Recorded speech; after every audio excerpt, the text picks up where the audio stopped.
Demokrat ada Pak SBY dan lain sebagainya. Ketika para ketua umum ini berbicara, ya lantas sudah nggak ada lagi ruang perdebatan. Nah, mungkin ada akar budaya kita bahwa mungkin ada menunggu semacam ratu adil gitu ya, bahwa ada seorang pemimpin yang yang memiliki suara yang absolut gitu. Tapi menurut saya ini kultur yang memang sedikit demi sedikit harus diubah. Harus ada demokrasi yang hidup di partai politik itu sendiri. Sebelum kader partai tersebut berdemokrasi di negara, di level partai pun di dalam sebenarnya harus ada demokrasi juga. Nah, kalau di PSI kita mencoba untuk membangun kultur egaliter. Artinya tidak ada senioritas antara ketua umum, tidak ada senioritas dengan sekjen, tidak ada senioritas dengan bendahara umum. Kita sebisa mungkin memiliki posisi yang setara sebagai teman diskusi. Jadi kalau di PSI kita manggilnya bro dan sis, siapapun itu maksudnya adalah kita ingin adanya hubungan yang egaliter antara ketua DPW, ketua DPD dengan kadernya, anggota DPRD dengan ketua fraksi. Selama ini berlangsung secara demokratis, artinya anggota-anggotanya bisa memberikan pendapat yang berbeda. Tetapi harus menjadi catatan bahwa ketika sudah menjadi suatu kesepakatan, ya harus ikut perintah partai.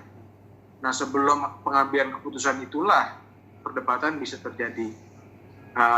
Anggota A bisa nggak setuju, anggota B bisa setuju. Nah, di situ perdebatannya. Dan jangan sampai perdebatan yang ada dalam internal partai politik keluar ke eksternal. Dan ini dikhawatirkan akan menimbulkan perpecahan.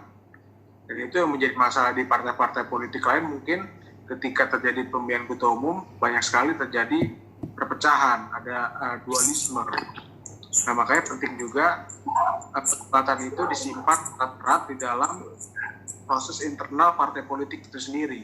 Dan ketika mencapai suatu konsensus, maka setiap anggota partai secara gentleman harus patuh dan mengikuti keputusan partai tersebut.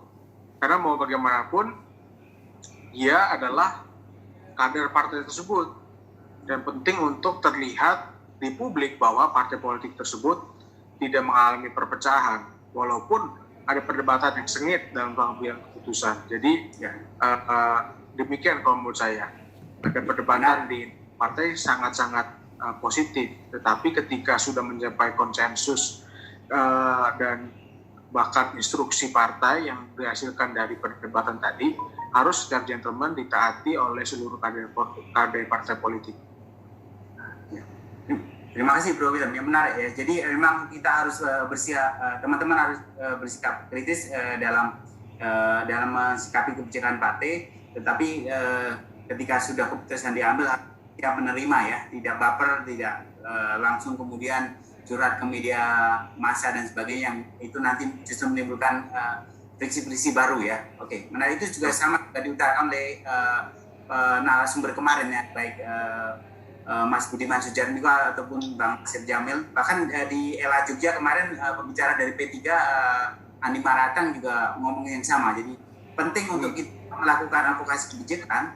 Kita boleh beda dengan pimpinan partai selama proses pengambilan kebijakan, kritis boleh, tapi kita nggak boleh baper. Itu sama juga. Hampir semua pembicara ngomong seperti yang disampaikan oleh Bro William tadi ya.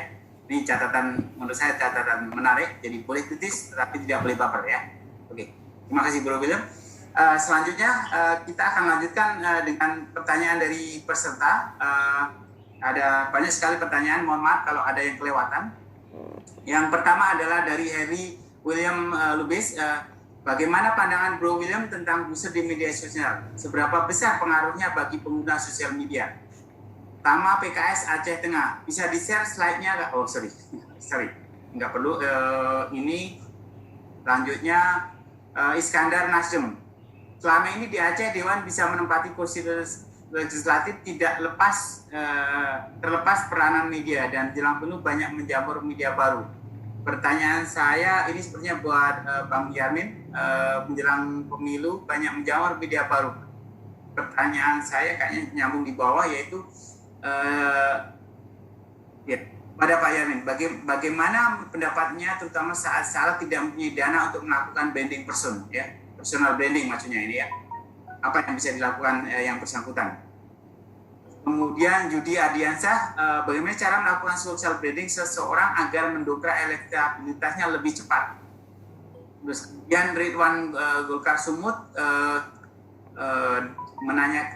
Kamila Lubis menanyakan bagaimana caranya ketua umum partai atau partai politik membuat platform politiknya dengan bantuan media di dalamnya agar sampai ke masyarakat dengan maksimal dan sesuai kebutuhan masyarakat.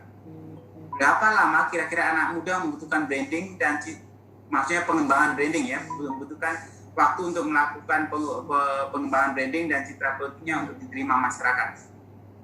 Terus yang Ridwan Golkar Sumut, media sebagai salah satu pilar demokrasi memiliki peranan strategis dalam mewujudkan tujuan demokratis. Sejauh mana upaya media untuk mewujudkan tujuan demokrasi di tengah kepentingan pemilik media? Ini banyak sekali untuk Bang Yarmin, tapi baik Pak Hatta dan Bro William nanti juga bisa memberikan tanggapannya. Ya, oke, Bang Yarmin dulu, silakan. Ya, terima kasih atas beberapa pertanyaan. Ya, menjelang pemilu memang bertambah selalu jumlah media online. Saya ingat tahun 2019 kemarin itu kan agenda politik ya. Di Aceh kita udah hitung ada 45 media online. Di antara 45 itu 26 diantaranya itu baru. Baru itu artinya betul-betul dibuat dalam rangka membranding figur-figur tertentu yang katakanlah punya duit sedikit